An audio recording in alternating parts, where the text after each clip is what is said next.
Roland Mumford with Mumford.Law. I have a case here in Tennessee where I represent a gentleman who shared a similar name with another person, and the police knew that my client was not the person on the warrant, yet they still seized him for a period of time to try to affect the warrant. They're going to try to claim, oh, same name, it was a mistake. Well, I got an interesting story here for you out of northern Georgia where we litigate a lot of 1983 cases. This involves a black lady, a grandmother, in December of 2024, right before Christmas. Her name is Nikki Sledge, and she was arrested by the Cherokee County Sheriff's Department because she had the same name of a white woman who was 43 years old. And here's what's interesting. She was arrested in a business. She was with her grandchild, a 5-year-old grandchild, and she's, again, 49 years old. She's African American. She's black. And she is from Georgia. Well, the warrant was for another Nikki Sledge with a slightly different spelling in the name. And that white woman was 43 years of age, but the warrant was also for the white woman's arrest of her husband.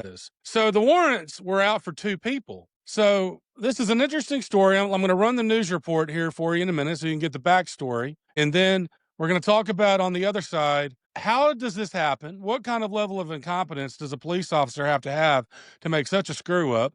What policies do police departments have in place or should have in place to avoid this? And then we're going to look at the law under 1983 law. How much discretion do the courts give to police officers for making mistakes in mistaken identity arrests like this?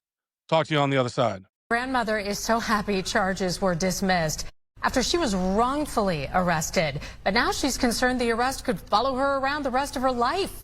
Channel 2's Tom Jones is live in Cherokee County where she was locked up. And Tom, the person officers were looking for is actually a different race. Yeah, and a different age. She spells her name differently, and the suspect, Linda, lives in a state far away from here. Still, Nikki Patrice Sledge found herself locked up here for something she said she would never do. I said, elder abuse? I said, what are you talking about? I said, my elderly mother lives with me. Nikki Patrice Sledge was floored when Rockdale County deputies told her she was being arrested for elder abuse. I said, I'm being punked. And so she was like, no, ma'am, you're not being punked. You're under arrest. Sledge was transported to the Rockdale County Jail. Then she was transported to the Cherokee County Jail where the warrant originated.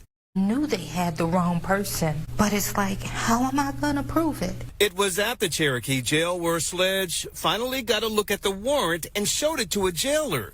The jailer then showed it to her supervisor. It says that we were looking for a white female with black hair, and Miss Sledge is African American. Sledge learned the suspect has the same first and last name as her, but spells her first name differently. The suspect is 43, Sledge is 49. She learned the suspect is married, she is single, and the suspect lives in Kentucky. Never been to Covington, Kentucky. Sledge says she still had to go before a judge who took one look at the warrant and expressed concern. And he was like, it says on here, family violence. He said, I can clearly see she ain't related. The charges were eventually dismissed. Sledge's attorney called what happened egregious, reckless. We're going to bring a claim or a civil suit, whatever that may be, because somebody has to answer for what happened here. Sledge says this ordeal has tainted her name and her reputation. This is a record that won't disappear. It's going to follow me the rest of my life. She spent 3 days in jail. Of course, we reached out to the sheriff's office for a comment about how this happened. A spokesperson said the sheriff's office prefers not to comment on potential pending litigation. Sledge says she's so thankful she had family members who worked so hard to get her an attorney and get her out of here. So let's talk about some policies that police departments should have in place to avoid mistakes like this. Now, here's several policies that I came up with, found online. One is warrant verification and identity confirmation. Agencies frequently require officers to check whether a warrant is valid and up to date before executing it.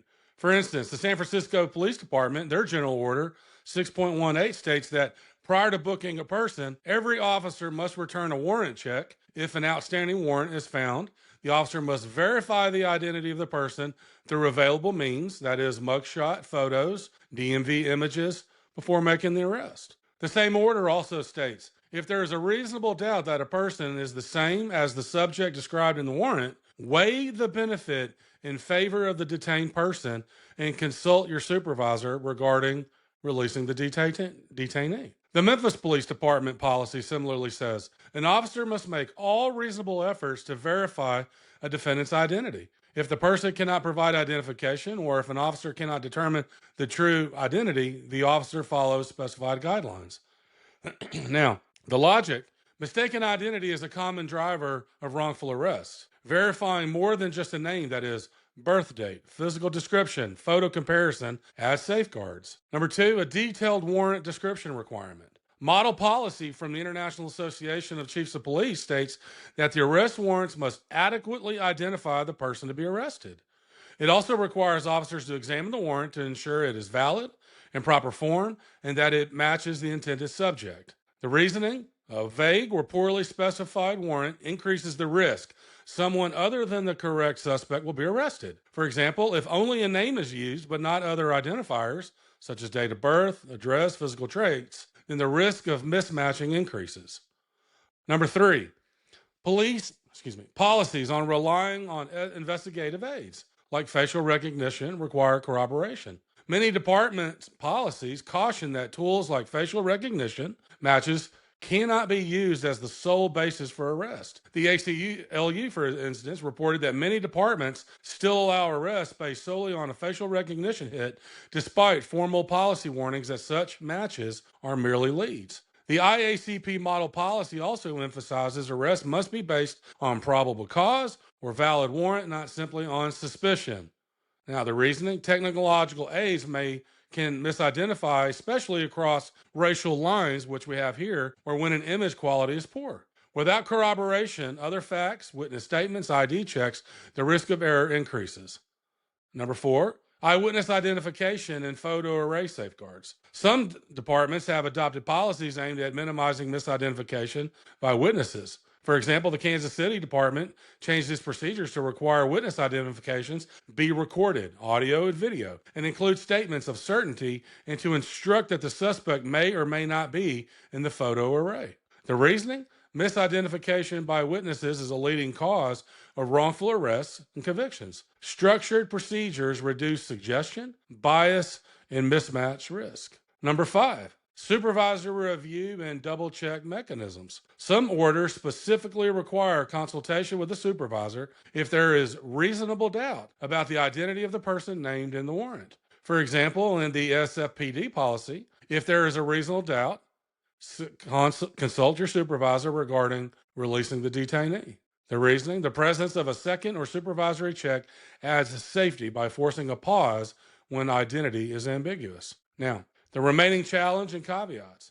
Despite these policies, wrongful arrests due to identity mistakes still occur. Some of the key issues: common names, shared date of births, similar descriptors. When many people share similar names or physical descriptions are generic, that is, white, female, it becomes harder to ensure the correct person is matched. Databases and information quality. If warrant databases have errors, incomplete descriptors, missing date of birth, height, weight, aliases, etc., or outdated photos, these risks increases. Time pressure, field conditions, which is a major factor that I have seen in litigation.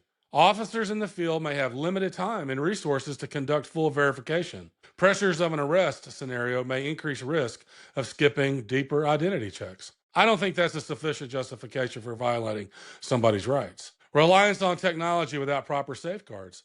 As noted above, the facial recognition or other matching software may have significant error rates, especially for people of color, and policies that claim a match is only a lead do not always translate into practice. Court booking focus versus front-end mistakes. Some legal analysis show that once a warrant is executed and someone is held, courts sometimes determine that law enforcement no longer has a duty to proactively verify identity further. Implementation and enforcement vary widely. Having a good policy on paper doesn't ensure consistent practice across all officers' shifts, or jurisdictions. Now, example scenario we asked that I looked into here. in the scenario that we posed here, a warrant says white woman named Jane Smith, for example, but a black woman with the same name is arrested. That's what we have here with Nikki Sledge. The relevant policy elements would be the warrant check. Has the warrant been verified for that specific Jane Smith? Date of birth, address, photo, race, ethnicity, aliases. Identity confirmation before arresting. Did the officers compare the detained person's identification? Again, photo ID, driver's license, mugshot, maybe a biometric, to the warrant description, including race, age, height, weight, address, and aliases. Doubt discrepancy. If race or physical description doesn't match the warrant's descriptive fields, white woman versus black woman, is there a supervisory review? Do officers have a policy for, quote, if there is a reasonable doubt about identity, release or verify further, that is. Documentation and process. Did the department have policy regarding these checks? And did officers comply? If the policy was followed and these identity checks done properly, the risk of the wrong person being arrested is reduced. If not, then misarrest becomes more likely. Now, we pulled up some of the law on how much discretion are officers permitted. Now, in the United States, police officers are absolutely immune from lawsuits for mistaken arrests. However, they do enjoy significant protections. In the United States, police officers are not absolutely immune from lawsuits for mistaken arrests. However, they do enjoy significant protections under legal doctrines such as qualified immunity, and the courts give them considerable breathing room when mistakes are made. Below is a breakdown of how this works, what the limitations are, and how it applies to wrongful arrest. For example, mistaken identity or failing to properly check a warrant. Let's look at some of the key legal doctrines and standards. Obviously, we know about qualified immunity. All of you know about that from watching my videos. The leading statement, the doctrine gives ample room for mistaken judgments by protecting all but the plainly incompetent or those who knowingly violate the law. Well, these two officers from the Cherokee County Sheriff's Office were absolutely plainly incompetent, or this must have been intentional. I probably would presume it was incompetence. Did they actually, how do you read a warrant and confuse a black woman and a white woman? And particularly where they're from two different states and they're two different ages. And particularly when there's two warrants out for a husband and wife claiming that they, for allegedly elderly abuse. Now, courts assess whether an objectively reasonable officer in the same situation could believe that what they did was lawful, rather than looking only with 20/20 hindsight. That's one of the tests. Now, probable cause and arrest warrant basis. The Fourth Amendment protects against unreasonable seizures. One key question in a wrongful arrest claim is whether the officers had probable cause or arguable probable cause to believe the person arrested was the right person. If an arrest is made pursuant to a valid warrant, courts often hold that the arrest does not violate the Fourth Amendment simply because the officers arrested the wrong person, as long as the mistake was reasonable. For example, when the police have probable cause to arrest one party, and when they reasonably mistake a second party for its first party, then the arrest of the second party is a valid arrest. Mistake of fact, mistake of identity.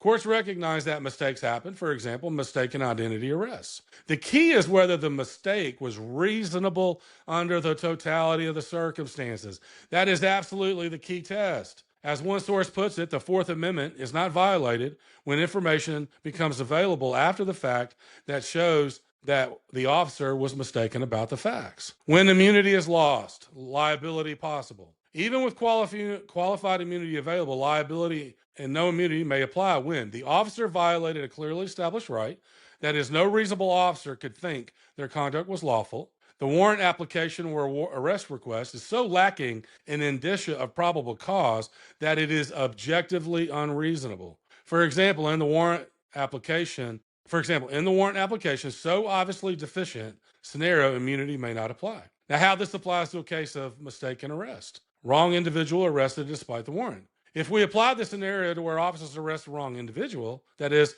a person with the same name but different physical description or other identifiers, the courts look at, was there a valid arrest warrant for someone with that name, and did the warrant properly identify the subject? Did the officers have reasonable cause to believe the person they were arresting was the person named in the warrant?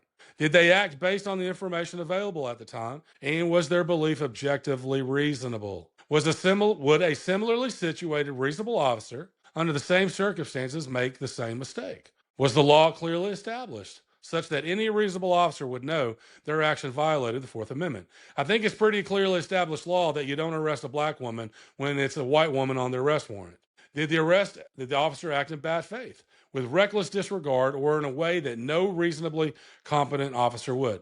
I don't know how these two officers are going to justify that this was not incompetence and recklessness. So again, if all of these align in the officer's favor, the officer may be immune from civil liability.